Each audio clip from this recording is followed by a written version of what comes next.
Ito nga 'di ba, ang ating Pangulo Bongbong Marcos ay talagang ina-assert niya yung ating karapatan sa West Philippine Sea, mga guys, no?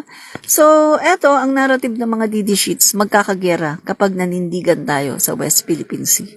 Kaya nga 'di ba lately, nanawagan itong si Pantaleon Alvarez, no, na isang DD sheets na magsakripisyo na lang daw, ultimate sacrifice daw si PBBM. Magsakripisyo na lang daw at ibigay na lang daw ang pagrenda, no, sa ating bansa kay Sara Duterte.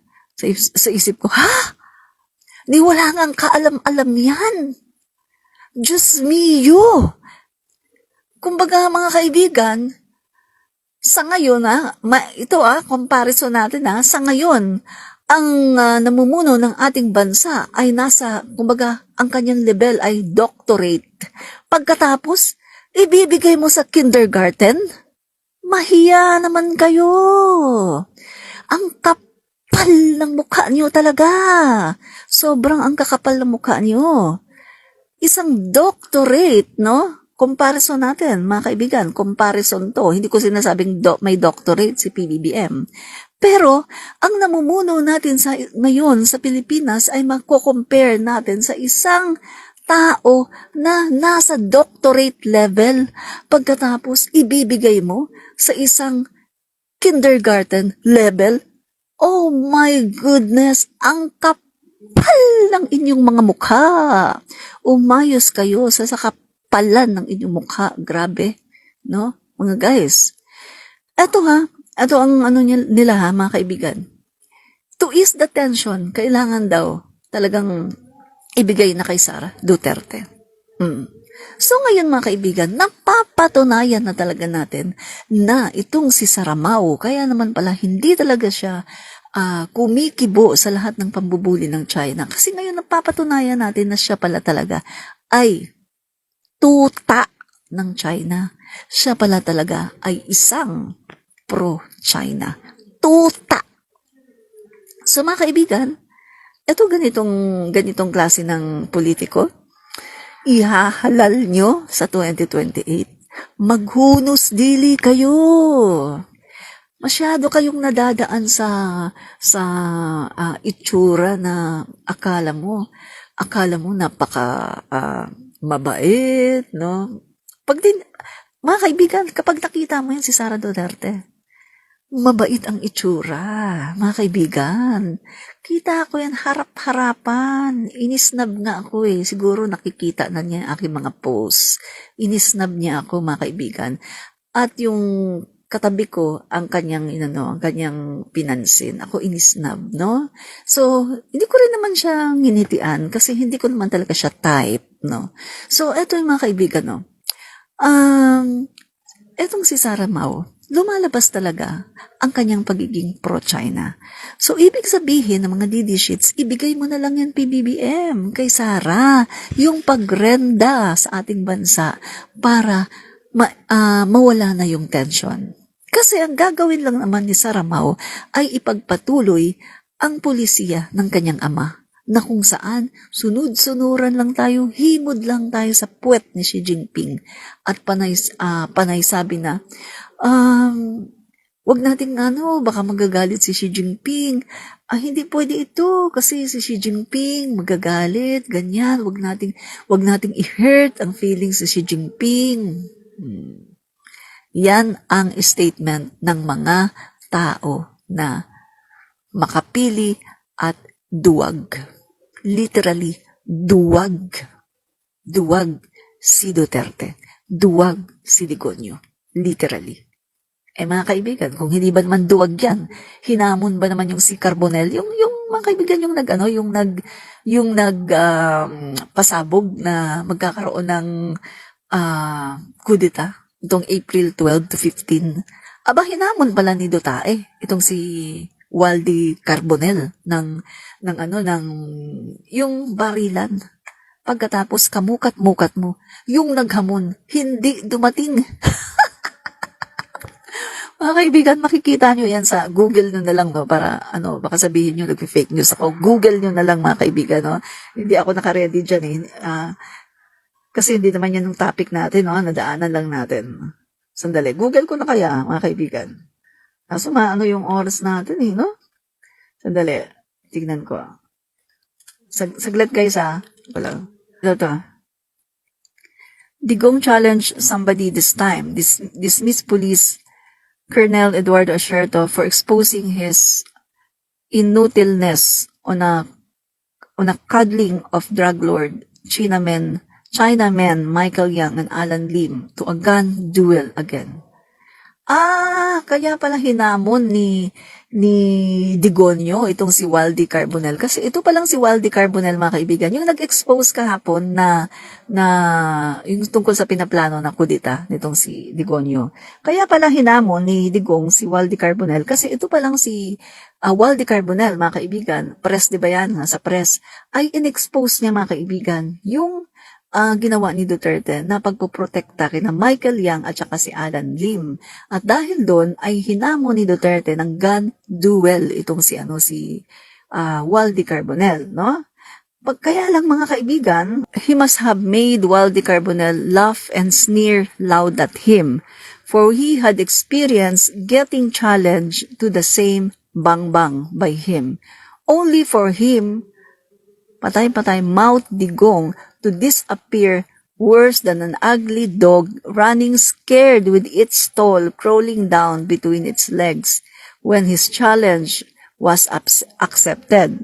The challenge was there on time in the supposed bang-bang place in Digong's own turf, while he was nowhere to be seen.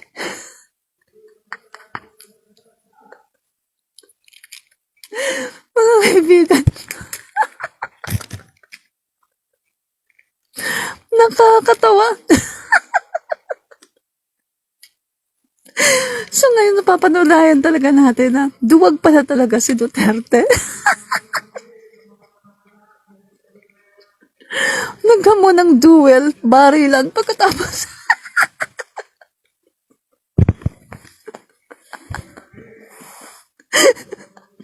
mga kaibigan, parang bata parang bata na naghamon. Suntukan tayo.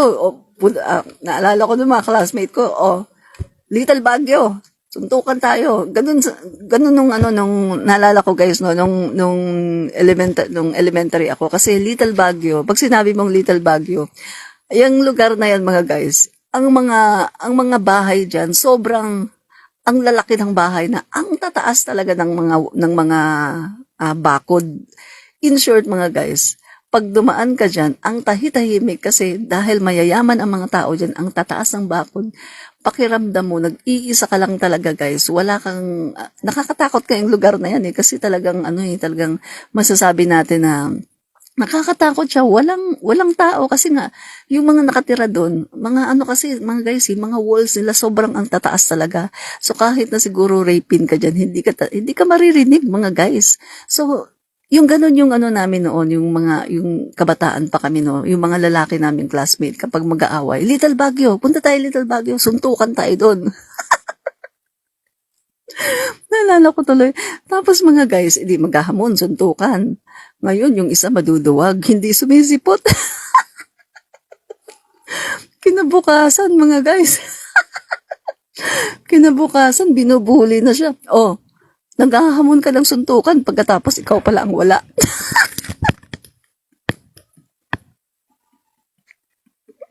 Ganito ngayon yung ginawa ni Duterte, mga guys. Hinamon niya si Waldy Carbonell ng duel. Barilan.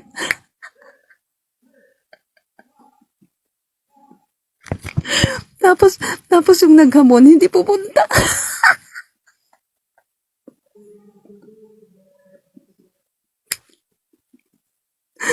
Yung na-imagine ko, naghamon ka, pagkatapos hindi mo kaya panindigan. Kayo guys, hindi ba kayo natatawa doon? Tanungin ko kayo, hindi ba kayo natatawa? Kung hinamon kayo, pagkatapos ikaw, G na G ka na. Punta ka, no? Dala mo yung yung pistol mo. Kasi hinamon ka eh. Pagdating mo doon, no show. Pagkatapos inantay-antay mo, nakailang ka, no show. Di ba nakakainis yun? Parang bata, naghamon. Pagkatapos, hindi naman pala pupunta, naduwag. Ay, mga kaibigan, grabe talaga ito si Duterte, no? Grabe talaga. ah, idol na idol kita palagi, kita pinapanood, nakakaakit kang makinig sa'yo. Maganda, boses, ako ay Tagaytay City. Salamat po, no? Salamat po sa panunood. Uy, stress na stress sa akin yung isa, no? Si Junior Ordanesa, sabi niya, Gaga!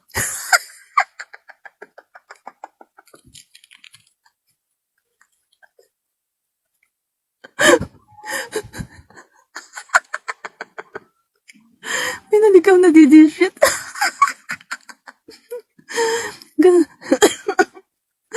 Gaga pala ako pero nanonood ka. Mga kaibigan, ayoko na tumawa. Baka hindi ako makatapos, no, sa aking live. So, sabi naman ni Rose Reyes, walang bayag si Digonyo, puro malansang bunganga lang. Di ba dapat pag drug addict matapang?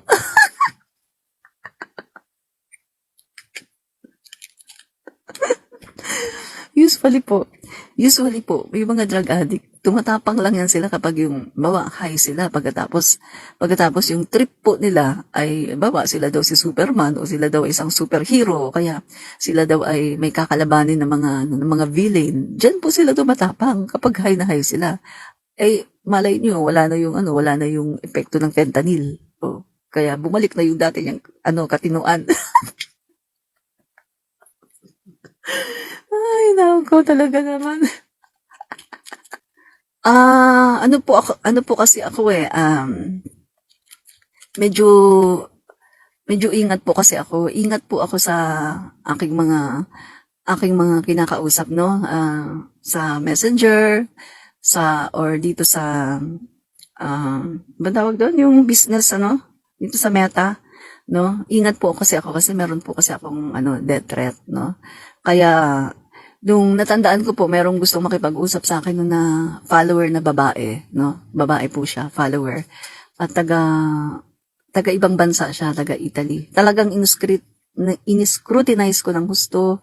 Pagkatapos talagang marami siyang sinabi tapos nag-send pa siya ng mga video para patunayan na talagang legit siya. Kasi ingat po ako sa aking pakikipag-usap, no? Kasi meron po akong death threat. Marami, lalo na ngayon, no? Na nasa TikTok po ako, grabe po, sobra, ang dami mga DD shoots na galit sa akin. At yung nga, nagtatanong ng aking whereabouts, kung saan ako. Kaya nga itong cellphone ko hindi ko siya yung location. Hindi ko nilalagay o hindi ko tinutuldok yung location ng aking phone, no? Kasi ingat po talaga ako. Kaya kung meron po kayong gustong sabihin, no? Pwede na namang i-message na lang muna sa akin. Kasi yung pong pag may tatawag po sa akin, once na sinagot ko po yan, malolocate ako Meron na tayong mga ganyan mga technology na kapag may tumawag sa'yo, pag sinagot mo yan, malolocate ka kung saan ka. No? Kaya, doon po sa mga gusto kong kausapin, no, nyo na lang muna, kumbaga, i-message nyo na lang at mababasa ko rin yan, no. At pagkatapos, siguro kapag dating ng time na na-establish ko na yung aking trust talaga sa inyo na real talaga kayo, na totoo talaga kayo, no, na hindi kayo isa doon sa mga, alam niyo na, gustong mag-harm sa akin, siguro that time, pwede na siguro, no, na makipag-usap, no. Pero as of now, talagang talaga ako ngayon, ingat po talaga ako ngayon. Kaya, sorry po doon sa mga nagre-request na gusto akong kausapin sa Messenger o kaya dito sa business sa Meta, no. Na lang po muna kayo, message. Kasi talagang iniingatan ko po muna yung aking whereabouts ngayon kung saan ako nakalocate. Kasi dahil nga dito, meron po akong death threats. Lalo na, itong bumalik na naman ako sa TikTok, mas lalong dumami ang aking death threats, no? So, galit na galit sa akin itong mga, alam niyo na, no? At sinasabi nga nila, tumigil ka na dyan sa TikTok, umalis ka na dito. Tapos meron pang ipapaban kita dito. Yan. O, ayaw nila kasi mga kaibigan, na-expose ko kasi ang mga kasamaan ng kanilang mga puon. At ayaw nila yon na na-expose ko, no? Although sinasabi nila, walang kwenta sinasabi mo. Yung mga sinasabi mo, mga lang, ganyan. Fake news ka, walang kwenta. Tapos kung ano-ano mga sinasabi nila sa akin na akala nila madadown ako. Akala nila dahil sa mga pinagsasabi nila, titigil ako sa TikTok. Hindi po ako ganong klaseng tao. Gusto ko lang sabihin sa inyo, hindi ako ganong klaseng tao. Ako po ay isang palaban. Ako po ay matapang, palaban at hindi po ako susuko. Wala po akong sinusukuan na laban. Yan po ang tandaan nyo. Kaya kahit na anong gawin nyo na pananakot sa akin, hindi nyo ako mapapahinto sa aking pagdi-disseminate ng mga true information at pagtatanggol sa ating Pangulo, Bongbong Marcos. No? Yun ang tandaan nyo. Hindi nyo ako mapapahinto ng dahil lang sa pananakot. Excuse me. Sa China nga, takot kayo eh.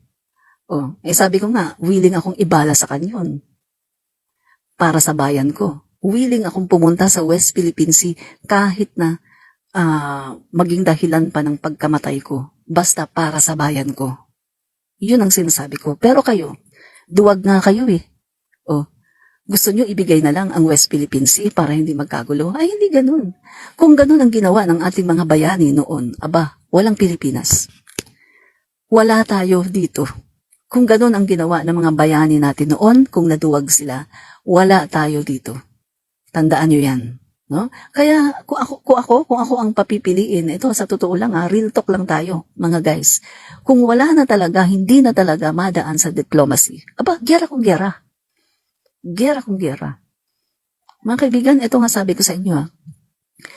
Ang China, duwag yan. Kung hindi ba naman sila duwag, mga guys? Noon pa nila inaangkin ang Taiwan, na ang Taiwan, alam naman natin, yan talaga part ng kanilang territory. Kanila talaga yan eh. Mga kaibigan, kung titingnan natin ang history, kanila talaga ang Taiwan.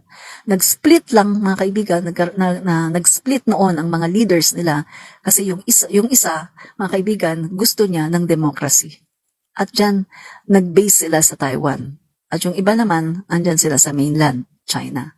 So ngayon, mga kaibigan, to cut the story short, nagkaroon ng new government, new constitution itong Taiwan at ina-assert na nila na hindi kami part ng China. Ano kami? Isang bansa kami. Hindi kami part ng China. Pero kung titingnan natin, part talaga sila ng China. Pero dahil ayaw nga nila ang pamumuno ng komunistang China, talagang nagtatag sila ng sarili nilang gobyerno. At bigyan natin sila ng kalayaan kasi ayaw nga nila ng komunistang China eh. Sino ba naman ang magkakagusto sa komunistang China, 'di ba? Mga Duterte lang naman, 'di ba? So ang Taiwan, tama lang yan na ipaglaban nila ang kanilang karapatan kasi ayaw nga nilang magpasakop sa komunistang China. At para sa akin, tama ang ginagawa nila. So ito nga, Taiwan nga eh. Taiwan mismo napakaliit lang na bansa. Mas maliit yan sa atin, mga kaibigan. Maliit ang Taiwan. Pero hindi nga nila magyara-gera. Takot ang China. Ang China po ay duwag. Alam niyo ba, mga kaibigan, isang napakalaking ebidensya na duwag ang China. Kasi ang kaya lang nilang gawin, pambubuli. Alam niyo ba, mga guys, no? Sa psychology, sinasabi na ang mga taong mahilig mambuli, yan ang mga duwag. Kasi bullying lang alam nila, mga guys. Katulad ng China, bullying lang alam nila. Binubuli nila ang Taiwan, binubuli nila ang Pilipinas, binuli nila noon ang ibang bansa. Pero hindi nila tayo kayang gerahin. Hindi nila kayang mag-start ng gera. Dahil, mga kaibigan, lalo na ngayon na ang kanilang ekonomiya ay bagsak. Bagsak po ang ekonomiya ng China ngayon, mga kaibigan. They cannot afford to go to war. They were aiming to be a number 1 economy and to be number 1 in military force. Pero, mga kaibigan, hindi na mangyayari yan kapag sila ay umalagwa at nakipaggera sa atin. Hindi na yan mangyayari. Mga kaibigan, marireduce sila sa zero. Kasi babanatan sila ng ating mga allies. Mga kaibigan, totoo na ang Amerika ay talagang ididepensa tayo. Ilang beses na sinabi ng Amerika. At bakit very sure sila ngayon na ididepensa tayo? Dahil, mga kaibigan, ibang usapan na to eh. Wala na tayo doon sa era noon na ang Pilipinas ay talagang, kumbaga, hindi pa tayo ganoon ka-develop. 'Di ba? Mga era noon na talagang ang Pilipinas ay hindi pa tayo tinatawag na very important in the region. Bagamat importante na tayo noon, pero iba ang era natin ngayon, mga kaibigan. At nakita niyo, mga kaibigan, pati ang Australia, pati ang India, pati ang France, ang Japan, ang South Korea, at iba-ibang Canada, Germany, mga kaibigan, Czech Republic, at marami pang iba. Go sila sa atin, mga kaibigan, kasi lumalago, mga kaibigan, ang kanilang ekonomiya, mga kaibigan, ay kanilang ini-intertwine na sa ating economy. Nakikipag-collaborate na sila sa atin, mga kaibigan. At eto, ang kanilang economy ay nakasalalay din sa ekonomiya din natin. Kumbaga, nakaano na yan eh. Hindi na yung dati na, ang Pilipinas, nakadepende lang tayo doon. Nakadepende lang tayo dyan. Ngayon, hindi, mga kaibigan. Naka-intertwine yan. Kumbaga sa kadena. Kapag may nangyari sa atin, mga kaibigan, apektado sila. Kaya, yung mga bansa na yan, na allies natin, ilan ba? 16? Nadagdagan pa yata eh. 16 countries o nadagdagan pa, mga kaibigan. Yung mga bansa na yan, mga kaibigan, ay talagang concern sa atin yan. At ang number one na ating ally na napakatagal na panahon, ironclad ang ating pakikipagkaibigan sa kanila ay ang Amerika. Guys, tingnan nyo ang Amerika, alam nyo naman siguro na napakalaki ng atraso nila kay President Marcos Sr. sa Marcoses. Ang laki ng atraso ng Amerika. Kung titingnan natin, si PBBM, hindi siya makikipag-deal sa Amerika kung gagamitin niya lang ang kanyang emosyon. Pero hindi eh. Ginagamit ni PBBM ang kanyang utak para sa sambayan ng Filipino, para sa ikabubuti ng mga Filipino, mga kaibigan. Kaya nakikipag-deal tayo sa Amerika. Kasama din natin dyan ang tinatawag na Quad. Andyan din yung NATO. Mga kaibigan, kita niyo nangyari sa Ukraine at Russia. Hindi magawa ng Russia na pulbusin ang Ukraine na tuluyan. At anong nangyayari ngayon? Russia is losing. Kasi may suporta. Mga kaibigan, yung Ukraine, wala pang ang ano yan Walang ano yan sa United States. Wala silang mutual defense treaty. Unlike sa atin. Iba sa atin, mga kaibigan. Hindi tayo pababayaan ng o isang buwan na wala pang tulong, o isang linggo na wala pang tulong. Hindi tayo pabayaan ng gano'n ng Amerika kasi meron tayong defense mutual treaty na tinatawag na noon pa yan, mga kaibigan, since 1951. So kung titingnan natin, mga kaibigan, talagang ano tayo, mas advantage tayo, mga kaibigan. Kita nyo napakasama pala talaga ng China. Mga kaibigan, may ipapakita ko sa inyo So, ito din pala yung ginawa nila sa India, mga kaibigan, no? Kaya yung India, mga kaibigan, fully support din sa atin. Kasi, hindi naman pala talaga maganda ang ginawa ng China sa India, no? Now the foreign minister is hindi ko na masyadong papakita, baka maano ako copyright. He had some very important meetings there, first with the foreign minister, then with the president, Ferdinand Marcos Jr., aka Bongbong Marcos. Now, the timing of this visit is also very important. China and the Philippines have been clashing non-stop. The root issue is the South China Sea. China claims almost all of it. The Philippines claims some of it. So both militaries have come close to blows. One such incident happened over the weekend. 2 Chinese Coast Guard ships targeted a Philippine port. They fired water cannons at it. Take a look.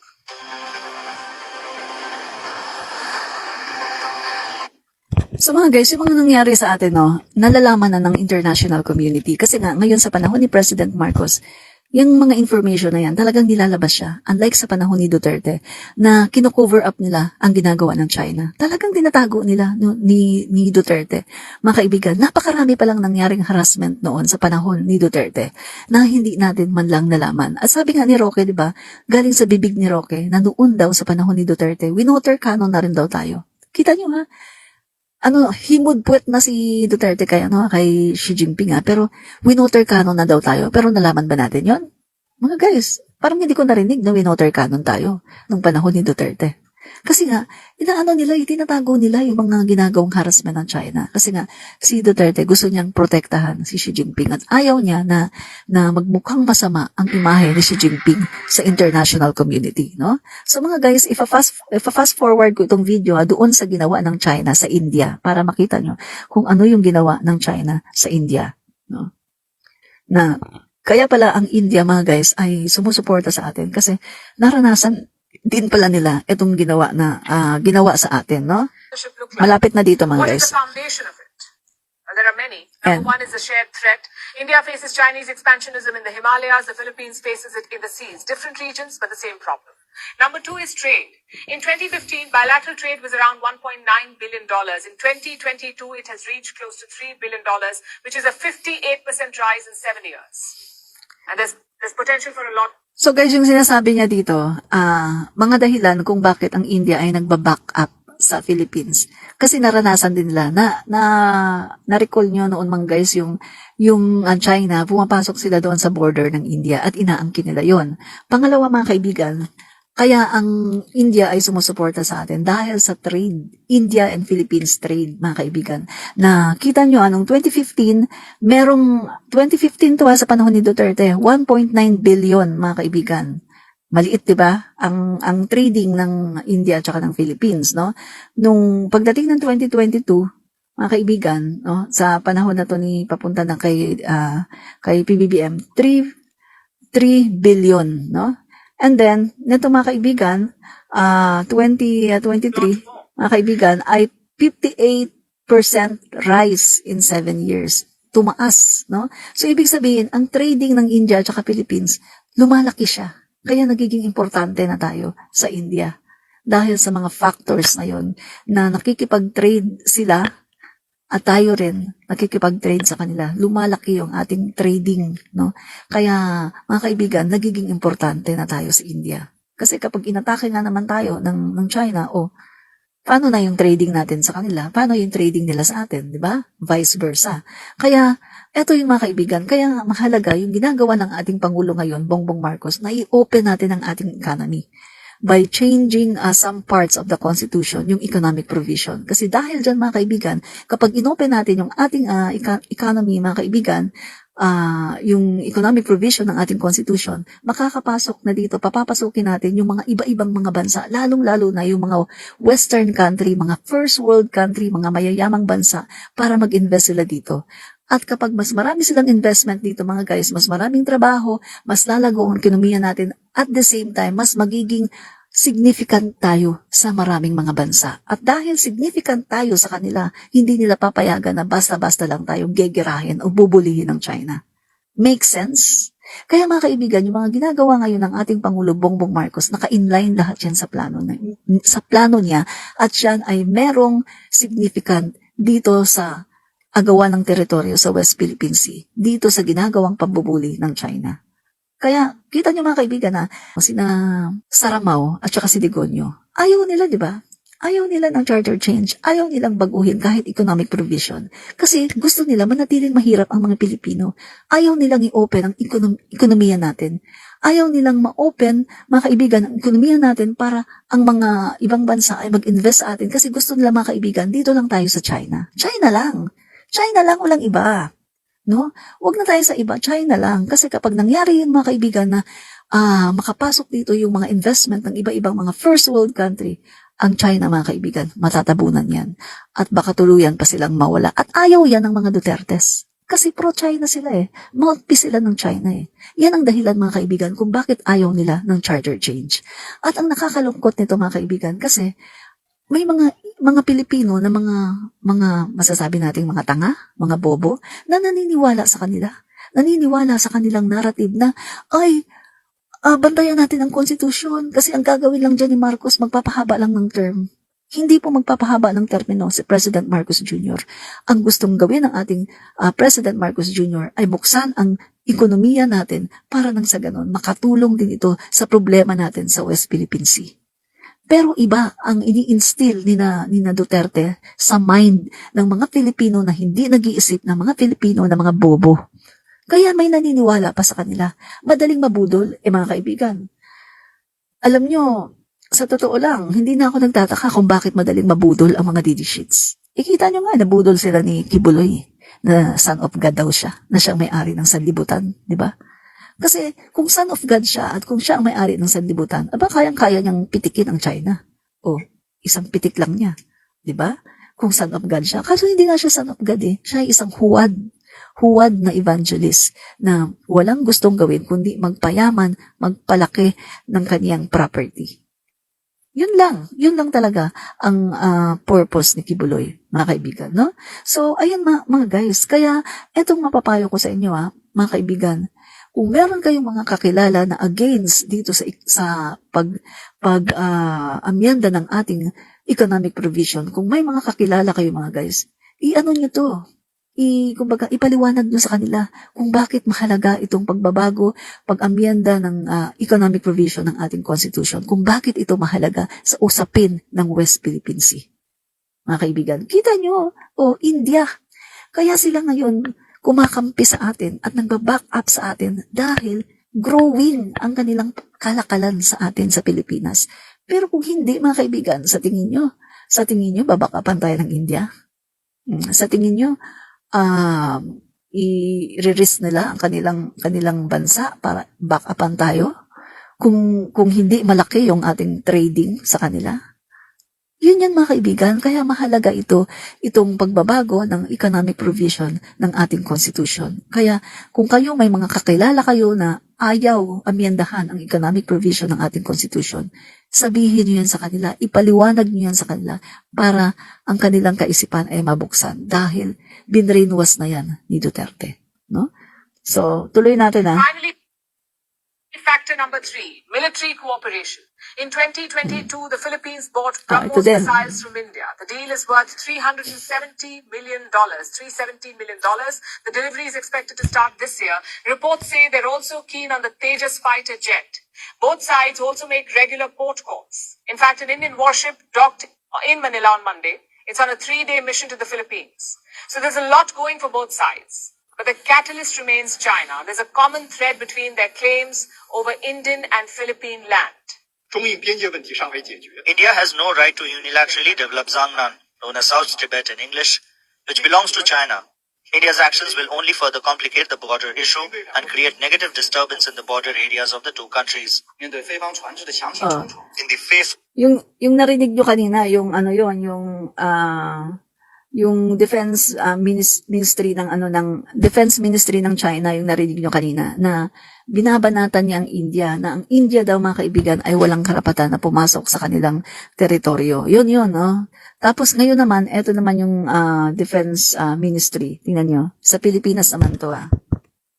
Case of illegal intrusion of the Philippine vessels, the Chinese Coast Guard has taken necessary law enforcement measures. The response on the scene was legitimate, professional, and restrained, which is beyond reproach. Manila is arguably worse off. They've summoned China's top diplomat in the Philippines, also lodged a diplomatic protest. But the good news is they have support. The US is backing Manila. The European Union is backing Manila, so are Japan and South Korea. Now India is joining that same camp. It will help New Delhi project power in a new region. We saw evidence of that last year. India and the Philippines held joint drills in the South China Sea. It will also open up new economic frontiers. After all, Manila is a member of ASEAN, the Association of Southeast Asian Nations. So military and strategic ties with the Philippines could give India leverage. Of course, the downside is poking China. Beijing has criticized India's drills in the South China Sea. It has also asked New Delhi to respect its claims in the region. Now, Manila has a mutual defense treaty with the US. Washington has repeatedly promised to defend them, but India has no such backup.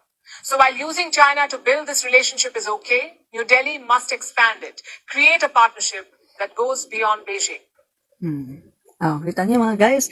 So, dahil bago pa lang 'di ba ang ng India, so maggagawa yan sila ng pact, no, na magkaroon din sila ng yung katulad nga din sa sa Philippines at saka sa US, no.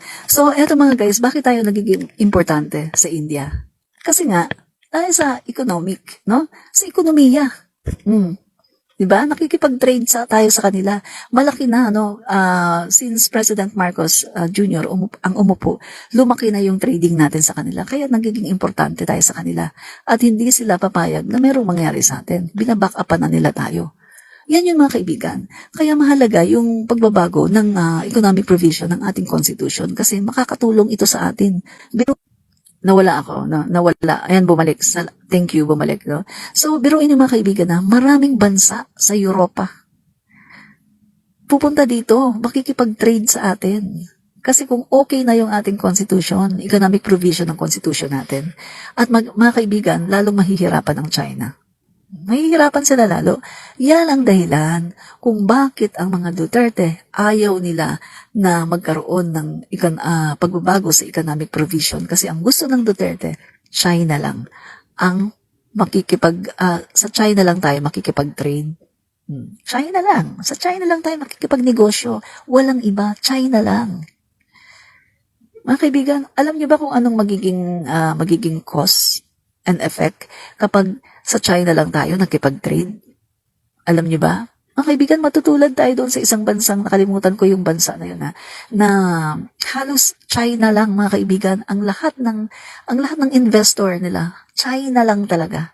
At dumating, nakalimutan ko yung pangalan ng bansa, dumating yung time, mga kaibigan, na dahil puro China na, China talaga lahat, mga kaibigan, yung nag-invest sa kanila.